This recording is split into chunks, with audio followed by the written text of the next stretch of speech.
Everyone, physics के पढ़ने में आपका स्वागत है। तो कैसे हैं आप लोग?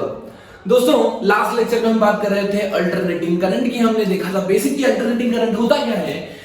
यूनिडायरेक्शनल करंट को डीसी बोलते हैं और बायडायरेक्शनल करंट को एसी बोलते हैं। उसके बाद हमने देखा था कि सबसे इंपॉर्टेंट चीज कि एवरेज वैल्यू कैसे निकालते हैं, राइट? तो आपको पता है कि sin थीटा cos थीटा का एवरेज वैल्यू 0 होता है। sin थीटा cos थीटा का value for half cycle 2/π times their maximum value होता है। और स्क्वायर की बात करो, sin स्क्वायर थीटा है, cos स्क्वायर थीटा की बात करो, तो इनकी एवरेज वैल्यू दोस्तों 1/2 होती है। ये चीज याद रखना क्योंकि अब आगे हम काम आने वाली है हमारे, ठीक है? चलिए, तो देखिए, अगर मैं एग्जांपल लूं कि हमारे घर में मान लीजिए जो सोर्स आता है वो एसी सोर्स है, V = V0 sin omega t, ठीक है? मान लीजिए पोटेंशियल आ रहा है, ठीक है? तो आपको पता पड़ेगा ये पोटेंशियल क्या टाइम के साथ वेरी कर रहा है। हाँ, साइनसॉइडली वेरी कर रहा है, 0 से लेके ऊपर जाता है फिर वापस नीचे, और ये साइकिल ऐसे चलती रहती है, राइट? एग्जांपल ले लो, मान लीजिए 100 sin ओमेगा t लिया है, राइट? ये वोल्ट में है। So you can see the maximum value, ये क्या होती है बच्चों? V0। ये जो V0 है ये पीक वैल्यू बोलते हैं इसको। पीक वैल्यू मतलब ये वाली वैल्यू रिप्रेजेंट करता है, peak value, PEAK, peak value, right? यहां पे 0 होगा, यहां पे नेगेटिव पीक होगा, मतलब ये 100, ये -100, ठीक है? चलिए, अब हम बात करें हमारे देश की, थोड़ी देशभक्ति दिखाएं, तो आपको पता पड़ जाएगा दोस्तों कि यार इंडिया में जो करंट आती है और जो वोल्टेज आता है, जो फ्रीक्वेंसी आती है, वो क्या होती है? स्टैंडर्ड होती है। हमारे घरों में जो सप्लाई आती है बच्चों, वो होती है 220 वोल्ट, 50 हर्ट्ज। आपने बहुत सारे इलेक्ट्रिकल अप्लायंसेस देखे होंगे, जैसे मान लो आप बल्ब वगैरह खरीदने आते हो तो उसके ऊपर सब कुछ लिखा होता है, कितने वॉट का है, कितने फ्रीक्वेंसी पे चलेगा, ठीक है? या फिर कितने वोल्टेज का है। तो 220 और 50 हर्ट्ज तो सब 220 और 50 हर्ट्ज तो सबके ऊपर लिखा होता है। और जिसकी इंटेंसिटी वगैरह ज्यादा होती है तो उसमें वॉट ज्यादा होती है। जैसे ट्यूबलाइट वगैरह की बात करें तो 20 वॉट के आसपास की, 20 वॉट 2000 ल्यूमेन के आसपास की ट्यूबलाइट आती है। और बल्ब में बहुत सारे वेरिएशन आते हैं। आप 0 वॉट का बल्ब ले लो, बेसिकली 0 वॉट पॉसिबल नहीं होता, लेकिन बहुत कम वाले वॉट को 0 वॉट का बल्ब बोलते हैं। और 0 वॉट से लेके बहुत बड़े बड़े बल्ब भी हमारे पास आते हैं। यूजुअली जो हम घरों में लगाते हैं 12-15 वॉट के आसपास के बल्ब लगाते हैं, राइट? चलिए, तो आपको एक चीज समझ में आई होगी कि यार एक बात बताऊं मेरे को, कि अगर मैंने बोला कि हमारे घर में जो सप्लाई आ रही है वो 220 वोल्ट आ रही है, ठीक है? अब आपको एक क्वेश्चन उठना चाहिए आपके दिमाग में, घंटी बजनी चाहिए, बेल आइकन, जैसे आपने बेल आइकन दबा रखा है हमारे चैनल का, वैसे आपके दिमाग में बेल आइकन है वो बजनी चाहिए। और वो बज के ऐसा बताना चाहिए कि यार 220 वोल्ट तो एक कांस्टेंट वैल्यू है, लेकिन हमारे घर में तो एसी सप्लाई आती है। इसका मतलब ऊपर नीचे ऊपर नीचे ऊपर नीचे ऊपर नीचे। और 50 हर्ट्ज का मतलब कि 50 हर्ट्ज का मतलब 50 साइकिल्स पर सेकंड। इसका मतलब ये एक साइकिल है, ऐसी कितनी साइकिल कंप्लीट करिए? 50 साइकिल कंप्लीट करिए। अगर देखो ध्यान से, 2 बार एक साइकिल में मैक्सिमम होता है, ठीक है? फिर अगर बात करो मिनिमा की तो 2 बार 0 होता है, यहां भी 0, यहां भी 0, ठीक है? फिर ये वाला पॉइंट को अगली साइकिल मिलेगा, तो यहां 0, यहां 0, ठीक है? 2 बार 1, 2 बार 0 और 2 बार मैक्सिमम, ठीक है? तो होता क्या है बेसिकली, जो बल्ब है वो लुपझुप करता है ऐसा? जी बिल्कुल करता है। ये बल्ब इतना फास्ट लुपझुप करता है कि एक साइकिल में 2 बार 1, 2 बार चालू। इसका मतलब 1 सेकंड में 50 साइकिल। अभी 1 सेकंड में 50 साइकिल और 1 साइकिल में 2 बार बंद चालू, इसका मतलब 1 सेकंड में 100 बार बंद और 100 बार चालू। अगर ऐसा होता है तो इतना फास्ट बंद चालू कि हमको दिखता ही नहीं है कि वो बंद चालू हो रहा है। हमको लगता है कि कांस्टेंट लाइट आ रही है, राइट? लेकिन एसी में वैल्यू कंटिन्यूअसली वेरी हो रही है, इसलिए कोई एक फिक्स्ड वैल्यू बताना मेरे लिए डिफिकल्ट है। ये मतलब ये क्या चीज है कि मैंने फिक्स्ड वैल्यू बता दी? बेसिकली ये इसकी पीक वैल्यू नहीं है बच्चों, कंफ्यूज मत होना, ये बहुत इंपॉर्टेंट कॉन्सेप्ट बता रहा हूं मैं। ये पीक वैल्यू नहीं है, तो फिर ये क्या है? अगर ये पीक वैल्यू नहीं है तो ये क्या है? ये रमेश वैल्यू है। कौन सी value? RMS value, RMS. This is the RMS value. Now ये आरएमएस वैल्यू क्या होती है? अभी तक अपन ने मीन वैल्यू देखी थी, ठीक है? आरएमएस वैल्यू होती है root mean square value, root mean square value. कभी भी आपको क्वेश्चन में अल्टरनेटिंग करंट के क्वेश्चन में अगर कोई फिक्स्ड वैल्यू दिख जाए कि the source is having 10 hertz, 10 ampere और 200 वोल्ट, तो आपको ये कुछ भी चीज दिख जाए, मतलब समझ जाने की यार वो आरएमएस वैल्यू दे रखी है। कौन सी वैल्यू दे रखी है बच्चों? आरएमएस वैल्यू दे रखी है। अब देखो ध्यान से, तो आपको ये समझ में आएगा कि आरएमएस, अभी आरएमएस को ना उल्टा पढ़ते हैं। कैसे पढ़ते हैं? उल्टा। पहले क्या करते हैं? हम स्क्वायर करते हैं, फिर क्या करते हैं? उसका मीन लेते हैं और फिर अंडर रूट लेते हैं। ठीक है, उल्टा पढ़ेंगे। आरएमएस रूट मीन स्क्वायर, तो पहले क्या करेंगे? पहले स्क्वायर करेंगे, फिर मीन लेंगे, फिर रूट लेंगे। राइट, चलो। तो मेरे पास जो करंट आती है वो करंट कैसी होती है? मान लीजिए मेरे पास करंट है I equals to I naught sine omega T. ठीक है, आप ये सेम चीज पोटेंशियल के साथ भी ले सकते हैं, उसमें कोई घबराने वाली बात नहीं है। चलिए, तो मैंने मान लिया कि सोर्स की करंट थी I equals to I naught sine omega T. ठीक है, अब मेरे को क्या निकालना है? इसकी आरएमएस वैल्यू, स्क्वायर करके मीन लेना है। ठीक है, अब यार एक बात ध्यान से बताओ मेरे को, अपन ने स्क्वायर करके मीन ऑलरेडी ले रखा है। हमें पता है कि अगर मैं किसी साइन स्क्वायर थीटा का या साइन स्क्वायर ओमेगा टी का मीन वैल्यू लेता हूं, एवरेज वैल्यू, तो बेसिक इस फंक्शन की एवरेज वैल्यू कितनी आती है? 1/2, याद है? ठीक है, अगर मैं कोई फंक्शन देता आपको y equals to a sin square omega T, तो मैं अगर पूछता y की एवरेज, ठीक है, ये सिंबल एवरेज का सिंबल है, अगर मैं y का एवरेज पूछता तो क्या लिखता आप? a/2। ठीक है, अब ध्यान से देखना, अगर मैं आपसे पूछ लूं कि आई स्क्वायर का एवरेज कितना है, आई स्क्वायर का एवरेज कितना है, ठीक है, तो आप बोलोगे यार आई स्क्वायर का एवरेज मतलब i square sine square omega t का एवरेज, तो ये हो जाएगा आई स्क्वायर बाय 2। बोलो बोलो बोलो बोलो बोलो बोलो बोलो बोलो बोलो, आई स्क्वायर बाय 2 हो गया। अब मैंने क्या बोला कि मीन स्क्वायर करके मीन तो कर लिया अपन ने, अब इसका लेना अंडर रूट। अगर मैं इसका अंडर रूट ले लेता हूं तो क्या मैं आईआरएमएस वैल्यू आ जाएगी, तो IRMS will be under root of this. ठीक है, तो यहां पे मेरे पास आ गया IRMS is equals to I naught by root 2। बेहद इंपॉर्टेंट रिलेशन, बहुत बहुत बहुत बहुत बहुत काम की चीज आ गई हमारे पास। एक रिलेशन आ गया किस किस में? पीक वैल्यू में और इसकी आरएमएस वैल्यू में। ठीक है, अब मैं सिखाता हूं आपको कि आरएमएस वैल्यू हमने निकाली क्यों, इसकी क्या क्या सिग्निफिकेंस है, आपको बहुत अच्छा लगेगा, समझ में भी आएगा, ध्यान से देखते चलना। ये हमने आरएमएस की वैल्यू निकाली। सिमिलरली अगर मुझे वोल्टेज का आरएमएस वैल्यू निकालना होता है तब भी यही फॉर्मूला लगाते हैं, maximum value divided by root 2। दोनों के लिए फॉर्मूला सेम है, कोई अंतर नहीं है। I RMS equals to I peak value, ये क्या मैक्सिमम वैल्यू या पीक वैल्यू है ना, एक ही बात है। आई नॉट मतलब peak value, I naught by root 2 and V RMS is equals to V naught by root 2। Right, अच्छा, अब बेसिकली हमने ये आरएमएस वैल्यू डिफाइन क्यों की है, उसका एक बढ़िया रीजन है, लॉजिक है, आपको समझ में आएगा, ध्यान से देखना। हमने आरएमएस वैल्यू इसलिए डिफाइन की क्योंकि मान लीजिए कोई करंट फ्लो हो रही है आई, कुछ एक पार्ट मैंने एसी में ले लिया, एक पार्ट मैंने डीसी में ले लिया। ठीक है, नाउ हमने इस एसी को किसी रेजिस्टेंस के थ्रू पास कराया और इस डीसी को किसी रेजिस्टेंस के थ्रू पास कराया। ठीक है, अब हमने पास कराया फिक्स्ड टाइम के लिए, दोनों के लिए टाइम फिक्स है, टाइम फिक्स। ठीक है, अब हमने कैलकुलेट करा हीट सप्लाई, हीट कितनी है बच्चों? डीसी में आपको हीट पता होगी, heat equals to under root I square R dt। Simple simple simple simple simple integrate करके आंसर आया था, याद है? अब यूजुअली इसमें आई कांस्टेंट होता है, आर कांस्टेंट होता है, बाहर निकालते हैं तो आई स्क्वायर आर टी भी लिखते हैं। तो ये हीट निकालते हैं हम डीसी में, हम डीसी ऑलरेडी पढ़ चुके हैं, हमको यहाँ पे पढ़ना है एसी। ठीक है, अभी एसी में जब हीट निकालना है तो आपको पता पड़ जाएगा कि यार ये under root I square R dt आएगा। ठीक है, लेकिन आई यहाँ पे क्या वेरिएबल है, क्या I naught sine square omega T.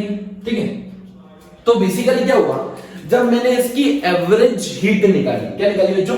Average heat. तो आपको दिख रहा है कि अगर मैं एवरेज हीट निकालूंगा तो वही आई स्क्वायर साइन स्क्वायर थीटा का एवरेज हाफ, फिर वापस इसको रूट करेंगे।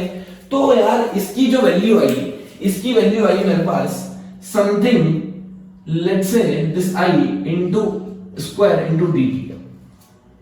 ठीक है, अब ये जो आई आया बेसिकली ये करंट की ना तो मैक्सिमम वैल्यू थी ना मिनिमम वैल्यू थी, ये कुछ अलग वैल्यू थी, इस वैल्यू को ही बोला हमने आरएमएस वैल्यू। ठीक है, इसका मतलब अगर मैं एक डीसी सोर्स लेता हूं और एक एसी सोर्स लेता हूं और दोनों को सेम टाइम पे ऑन करता हूं, अगर सेम टाइम में दोनों में सेम हीट डेवलप हो रही है, इसका मतलब जो आरएमएस वैल्यू है मेरी एसी की इक्विवेलेंट डीसी का आ गया। ठीक है, मतलब मैंने क्या किया, मैंने अल्टरनेटिंग करंट को जो वेरी हो रही थी उसकी एक फिक्स वैल्यू निकाली और उसको मैंने बोल दिया कि इसकी आरएमएस वैल्यू है और ये वैल्यू ऐसे ही काम करेगी जैसे कोई डायरेक्ट करंट काम करता है। I so RMS value is the DC equivalent for the alternating current. ये डीसी के समान है, इसीलिए हमने इस वैल्यू का स्पेशल नाम दिया है आरएमएस वैल्यू निकाल के। और आरएमएस का इंपॉर्टेंस बहुत बहुत बहुत बहुत ज्यादा है, जैसा कि आपको दिख ही रहा होगा कि वेरिंग वैल्यू के लिए एक फिक्स वैल्यू निकाल के दिया हमने कि हाँ आप मान सकते हो अप्रोक्सीमेटली कि ये सोर्स 220 वोल्ट का है। क्लियर दोस्तों? अगला इंपॉर्टेंट कंसेप्ट होता है कौन खतरनाक, ये या वो। तो हम बात करेंगे विच इज मोर डेंजरस, इधर ईसी और डीसी। एसी ज्यादा खतरनाक है या डीसी? चलिए मैं आपसे पूछता हूं कि मान लो मैंने 220 वोल्ट डीसी दिया आपको और 220 वोल्ट एसी का झटका दिया मैंने आपको, है ना? तो मैंने आपको दोनों झटके दिए एकदम धीरे से। आपको बताना है कौन सा झटका जोरों से लगा। तो इसका जो आंसर है वो है AC. AC is more dangerous than DC. Why? देखिए ध्यान से, क्योंकि अगर एसी और डीसी में डिफरेंस देखो तो डिफरेंस ये होता है कि मान लीजिए अगर मैंने डीसी ऐसे बनाया, सॉरी एसी ऐसे बनाया और डीसी ऐसे बनाया, ठीक है, ये सिंगल लाइन, ठीक। नाउ यू कैन सी ये जो वैल्यू है 220, ठीक है, ये 220 वोल्ट फिक्स रहेगी, ठीक बात? अच्छा, लेकिन ये जो वैल्यू है 220 ये पीक वैल्यू नहीं है बच्चों, ये पीक वैल्यू नहीं है, ये है आरएमएस वैल्यू। मैंने अभी अभी पढ़ाया, जब भी अपन एसी डीसी का कंपैरिजन करते हैं तो उसमें आरएमएस वैल्यू डिफाइन करते हैं एसी में और डीसी में नॉर्मल वैल्यू, ठीक है। चलिए, तो ये जो है बेसिकली ये आरएमएस वैल्यू है। इसका मतलब मुझे पता है कि अगर मैं पीक वैल्यू निकालता हूं, V peak is equals to V RMS into √2, ठीक है, because V RMS is equals to V naught by √2। तो V RMS कितना 220 into 1.414, क्या 311 के आसपास। इसका मतलब 311 ऊपर और माइनस 311 नीचे की तरफ। डिफरेंस देख लो, 622 वोल्ट का पोटेंशियल डिफरेंस हो जाएगा, ठीक है। और एकदम तेजी चेंज होता था, एक साइकिल 2 बार जीरो और 2 बार मैक्सिमम करती है और 1 सेकंड में 50 साइकिल होती है। तो आपको दिख रहा है कि जो पोटेंशियल डिफरेंस है, जो झटका है, वो एसी में ज्यादा जोरों से लगने वाला है। That's why AC is more dangerous than DC, ठीक है, ध्यान रखना। चलिए, अब एक और चीज की हम बात करें तो अगर मैं यहां पर एसी बनाऊं और डीसी बनाऊं, ठीक है, ये बनाना है डीसी। ध्यान से देखना कि अगर मैं एक साइकिल की बात करूं, ये मान लीजिए मैंने करंट वर्सेस टाइम का ग्राफ बनाया ना, करंट वर्सेस टाइम। तो जो चार्ज होता है क्या dq by dt होता है ना। सो क्या है dq is equals to I dt का इंटीग्रेशन। अब मैं आपको पढ़ाया था इंटीग्रेशन क्या होता है, basically area under the curve. तो आप जैसे एरिया निकालोगे इसके लिए, तो ये पॉजिटिव एरिया, ये नेगेटिव एरिया, जीरो आएगा, मतलब नेट चार्ज फ्लो कितना आएगा, जीरो। और यहां पे आ जाएगा आपका I equal I into D T equals to Q net. तो आपको ये एरिया निकल के आ जाएगा डीसी के लिए, I डी टी मतलब I इंटू डी टी का इंटीग्रेशन, ठीक है। I अगर कांस्टेंट है तो ये हो जाएगा I इंटू टी, अगर I कांस्टेंट है तो बाहर निकाल लीजिए, ये हो जाएगा I इंटू टी, ठीक है। इसीलिए एसी को मेजर करने के लिए डिवाइसेस अलग होते हैं और डीसी को मेजर करने के लिए डिवाइस अलग होते हैं बच्चों, ठीक है। अभी तक जो भी हमने पढ़ा वो सब डीसी के बारे में पढ़ा, एमीटर वोल्टमीटर जो भी पढ़े हमने सब और सब डीसी मेजर करते थे। लेकिन अगर मान लीजिए सेम एमीटर को मैं एसी सोर्स के साथ लगा दूं, ध्यान देखना, ठीक है।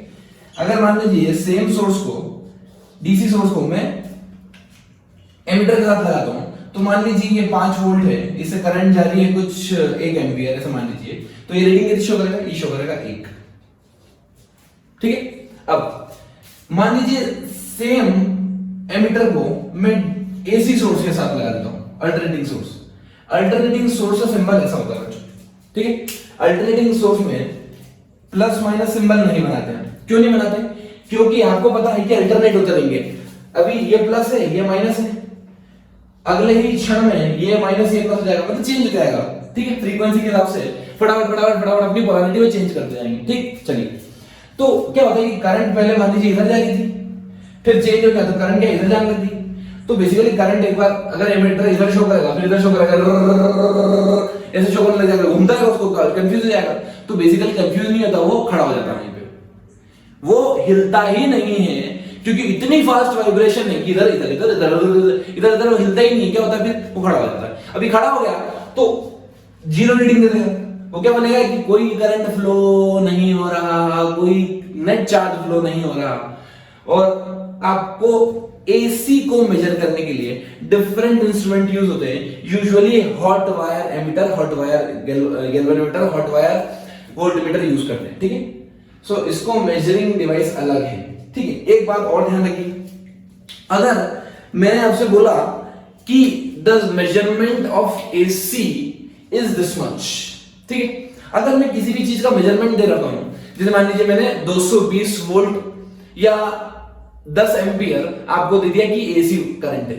10 एम्पियर एसी करंट का मतलब ये आरएमएस वैल्यू है बच्चों, which is equivalent to DC when we are calculating same heat for them. याद है हमने क्या किया था? हीट को सेम किया था एसी और डीसी के लिए, और हमने बोला था एसी की वैल्यू और डीसी की वैल्यू अगर सेम हीट जनरेट करती है तो वो उसकी आरएमएस वैल्यू हो जाएगी, which is equivalent to the DC source वाला करंट, ठीक है।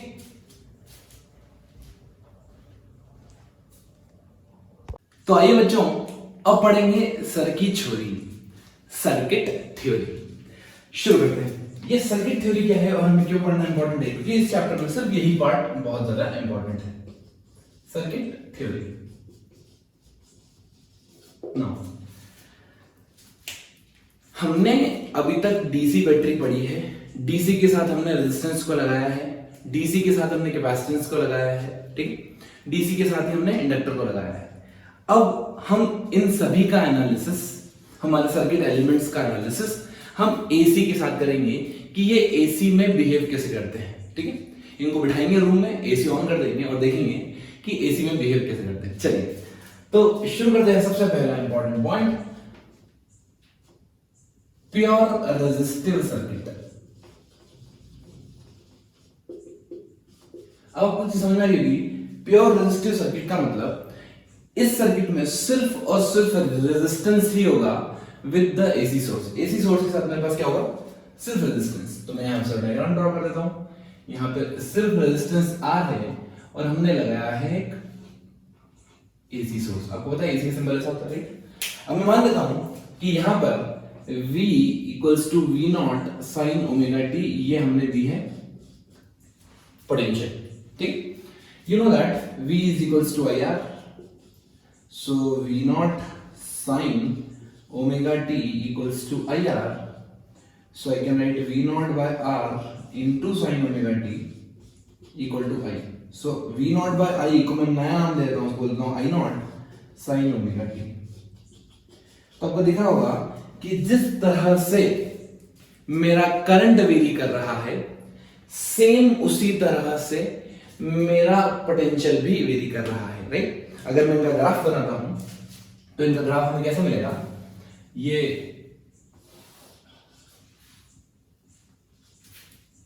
राइट टाइम एक्स एक्सिस पे है और यहां पे आपको पोटेंशियल एज साइनोसॉइडल फॉर्म में और आपको करंट भी साइनोसॉइडल फॉर्म में मिलेगी। तो मैं करंट भी बना रहा हूं सम अदर एम्पलीट्यूड का है। अब ये जरूरी नहीं है कि करंट नीचे हो पोटेंशियल ऊपर हो, डिपेंड करता है रेजिस्टेंस पे, ठीक। बट हाँ ये होगा कि दोनों ऐसे वैली करेंगे साइनोसॉइडिकली, ठीक। अच्छा एक चीज और यहां से आपको नोट करना है कि हमने वेव्स में कॉन्सेप्ट पढ़ा था फेज का। यहां पे एक नया कॉन्सेप्ट इंट्रोड्यूस कर रहा हूं बच्चों, फेजर। बहुत इंपॉर्टेंट है। इस पूरे चैप्टर में अगर आप फेजर समझ गए तो सारे प्रॉब्लम्स आप बहुत आसानी से कर लेंगे। कैसे? हमको पता है कि अगर मैं कोई y की इक्वेशन लिखता हूँ y equals to a sin omega t, कोई भी वेव की इक्वेशन है मान लो इसमें, ठीक है। अब ये जो क्वांटिटी होती है, ठीक है, जो साइन के अंदर या कॉस के अंदर जो कुछ भी लिखा होता है, बेसिकली वो हमारे लिए एंगल होता है, लेकिन उसी को हम बोलते हैं फेज, ठीक है। और अगर दो वेव को कंपेयर करें, दो इक्वेशंस को कंपेयर करें, तो उनके फेज में जो डिफरेंस आता है उसको बोलते हैं फेज डिफरेंस, ठीक है। तो आपको जब भी साइन के अंदर कुछ भी लिखा दिखता है, A B A plus B plus C plus D, कुछ भी लिखा दिखता है, वो होता है फेज, ठीक है। चलो अब हम बनाएंगे यहां पर फेजर डायग्राम। आपको दिख रहा है कि करंट ऐसे फ्लो हो रही होगी, है ना, चेंज हो रही है अल्टरनेट डायरेक्शन में। तो मैं काम करता हूं, मैं यहां बनाता हूं करंट एक्स एक्सिस में। मैंने ऐसे मान लिया कि at a particular instant current जा रही होगी इस डायरेक्शन में। अगर करंट इस डायरेक्शन में जा रही है एट अ पर्टिकुलर इंस्टेंट, तो मुझे बताओ मेरे प्यारे दोस्तों, क्या पोटेंशियल भी सेम डायरेक्शन में जा रहा होगा? बिल्कुल सही बात। तो मेरा पोटेंशियल भी सेम डायरेक्शन में ही है। क्यों? क्योंकि इन दोनों के बीच में कोई एंगल नहीं है। एंगल बोलूं या फेज डिफरेंस बोलूं, कोई फेज डिफरेंस नहीं है, फेज डिफरेंस जीरो है। इसीलिए मैं जिस डायरेक्शन में करंट ड्रॉ करूंगा उसी डायरेक्शन में पोटेंशियल भी ड्रॉ करना पड़ेगा। करेक्ट? चलिए,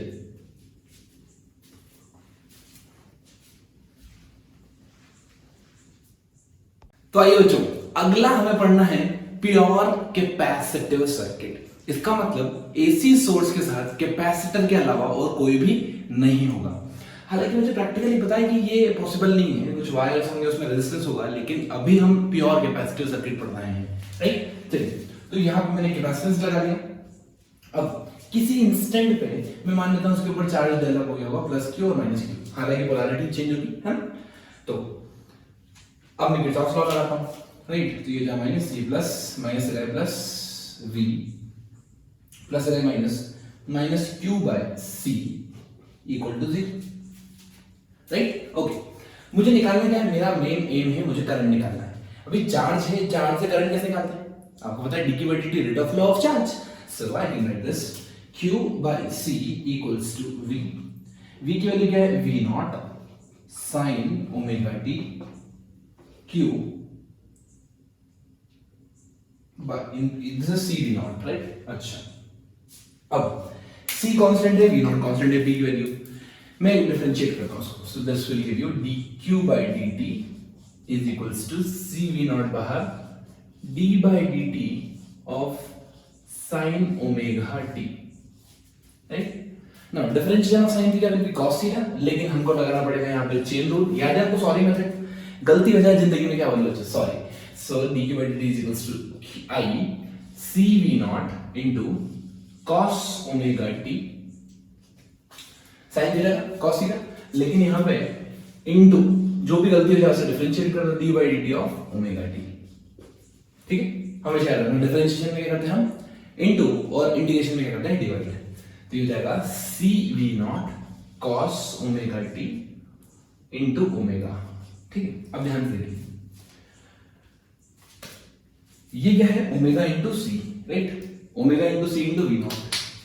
मैं काम करता हूं इसको लिखता हूं V naught cos omega T divided by 1 upon omega C equals to I. कोई दिक्कत है ना? ये न्यूमरेटर में था, इसको मैं नीचे ले गया, उसका एक रीजन है, बताता हूं क्यों, ठीक है। अच्छा, एक चेंज और करता हूं, ये कॉस थीटा को मैं ना साइन थीटा के फॉर्मेट में लिखता हूं। क्यों?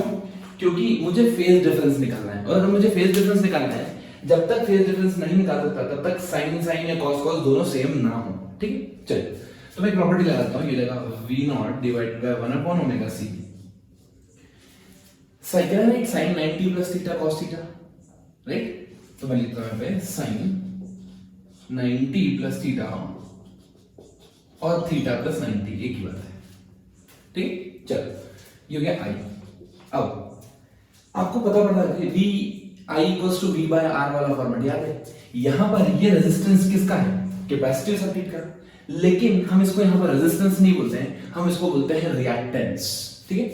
तो रिएक्टेंस को हम एक नया कांस्टेंट बोल देते हैं, ये होता है xc, the reactance of the capacitor circuit, ठीक। और ये हो जाएगा sin omega t plus pi by 2, this is I, ठीक। चलो, एक चीज आपको दिख रही होगी कि करंट और पोटेंशियल दोनों सेम फेज में नहीं है, दोनों में फेज डिफरेंस है, ठीक। अच्छा बताओ, आपको दिखा होगा ये omega T plus pi by 2 है और ये ओमेगा टी है, कौन आगे? यस, करंट आगे है कितना? पाई बाई 2, ठीक है। So in pure capacitive circuit current leads the potential by pi by 2, और in other words I can say potential lags the current by angle of pi by 2, by a phase of pi by 2, ठीक। मैं बोल सकता हूं current आगे है या potential पीछे, राइट। अच्छा अब देखिए ध्यान से, तो अगर मैं इसके ग्राफ ड्रॉ करता हूं तो ग्राफ कैसा आएगा? इसका ग्राफ आएगा, मान लीजिए मैंने पोटेंशियल बनाया ऐसे साइनोसॉइडल फॉर्म में, तो आपको दिख रहा होगा ये यहां पे यहां पे यहां पे, ठीक है। ये पोटेंशियल बनाया, ग्रीन वाला क्या है? Potential v sin omega t। अब करंट क्या कर रही है? ऑलरेडी लीड कर रही है। अगर लीड कर रही है इसका मतलब जब टाइम 0 होगा तो वो अपनी पीक वैल्यू पे होगी, मतलब यहां से जो करंट का ग्राफ चालू होगा वो यहां से ऐसे जाएगा, ये गया ये गया ये गया इस तरह से, राइट। ये थोड़ा सा गलत बन गया है, यहाँ पे इधर से ये इसका, जहाँ पे इसका 0 यहाँ पे इसका पीक, ठीक। पीक को दिखा दिया होगा 0 के बाद ये होगा मैक्सिमम, ठीक है। तो एक साइकिल यहाँ से यहाँ तक खत्म होगी, जब ये मैक्सिमम तो ये मिनिमम, मिनिमम मतलब 0, मिनिमम में बोलना चाहिए। जब करंट मैक्सिमम है तो वो 0 है पोटेंशियल, ठीक। और आपको दिख रहा है पूरे सर्किट में करंट हमेशा आगे होगी, ठीक है। अब मैं इसका फेजर डायग्राम बनाता हूँ, अगर मैं इसका फेजर डायग्राम बनाऊँ तो फेजर डायग्राम में क्या क्या बनाते हैं? हम करंट बनाते हैं। देखो जनरल कन्वेंशन तो ये होता है कि आप एक डायरेक्शन फिक्स कर दो, तो हमने क्या किया? हमने करंट की डायरेक्शन फिक्स कर दी, हमने बोले करंट जाएगी एक्स में, सब क्वेश्चन में, ठीक है। तो हमने एक्स में मान लेते करंट को, ठीक है। अभी करंट एक्स में है तो आपको पता है करंट आगे है पोटेंशियल से, करंट आगे है पोटेंशियल से, या मैं बोलूं पोटेंशियल पीछे है करंट से। तो आपको दिख रहा होगा कि अगर मैंने करंट आई इधर शो कर दी तो मुझे पोटेंशियल इधर शो करना पड़ेगा, अभी क्लियर? चलिए, तो यह पोटेंशियल आ गया इधर, ठीक है। अब पोटेंशियल की जगह अगर मैं I इंटू आर लिखूं या मैं प्रोपोर्शनल लिखूं एक्स आर के, तो एक्स सी के, तो क्या मैं ऐसे भी ग्राफ बना सकता हूं? ये ग्राफ I और एक्स, I की जगह मैं लिख दिया आर, है ना। बेसिकली क्या है ये बी आई है ना, तो ये I है, ठीक है, ये करंट है, ठीक है, ये करंट है और ये करंट है और ये मेरा पोटेंशियल है, पोटेंशियल नीचे जा रहा है, ठीक।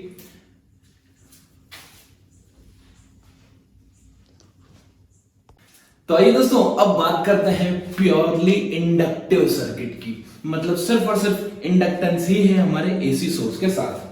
तो यहाँ पे L इसका इंडक्टेंस ले लीजिए और V equals to V naught sine omega T इसकी पोटेंशियल ले लीजिए, ठीक है।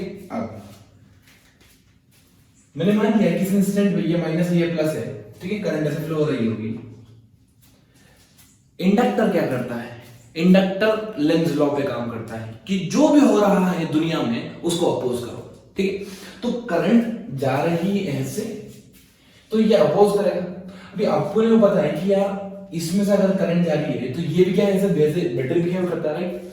तो इसका ईएमएफ कितना डेवलप होता है? ईएमएफ डेवलप होता है minus L D I by D T, ये आपने पढ़ा होगा, राइट, इंडक्शन में। अच्छा, तो ईएमएफ जो डेवलप होता है वो होता है minus L D I by D T. या फिर मैं आपको दूसरी तरीके से फील कराता हूं, ठीक है।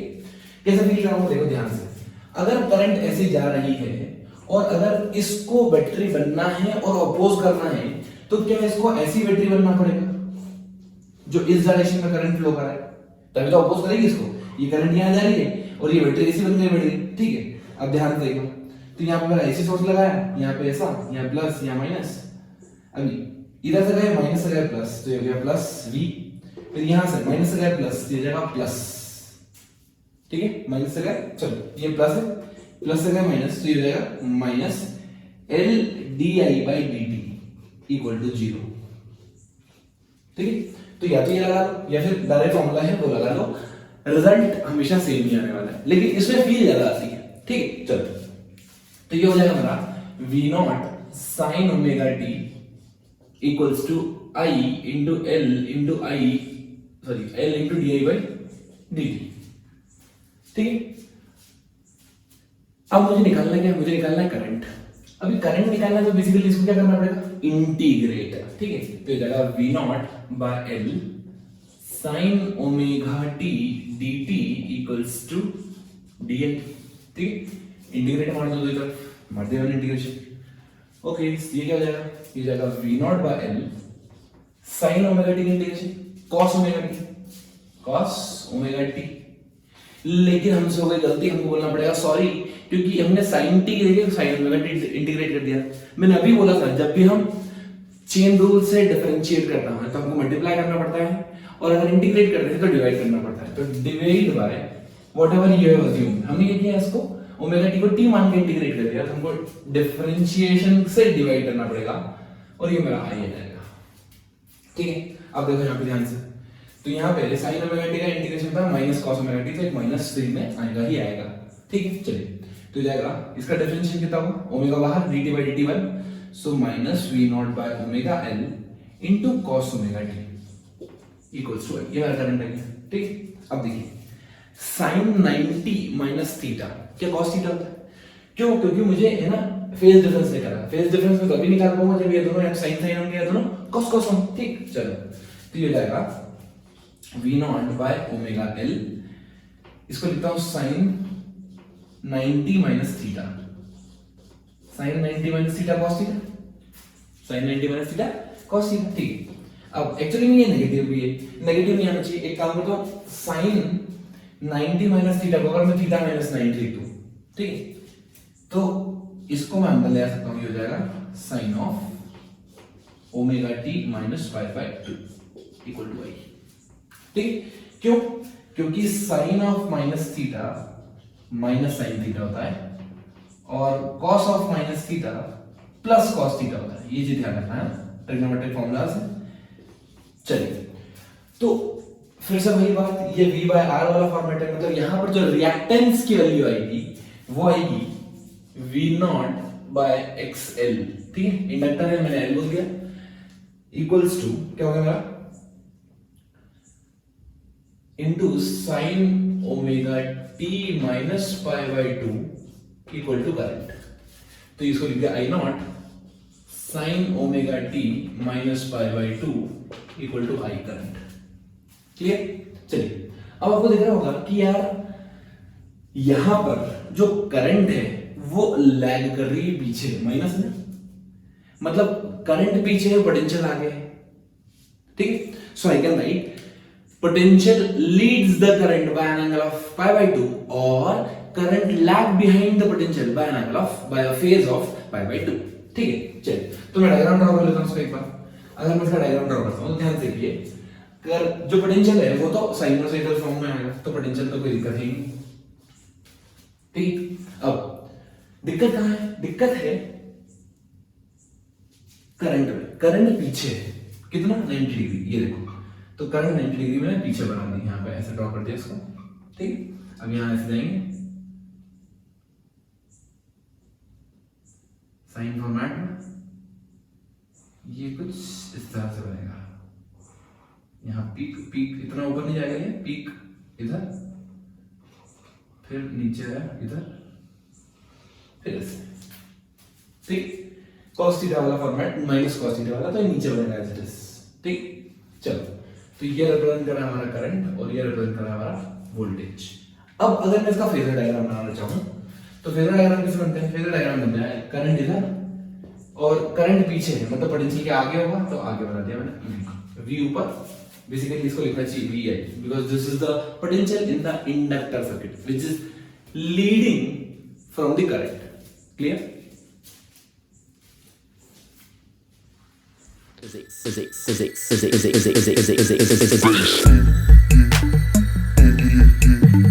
physics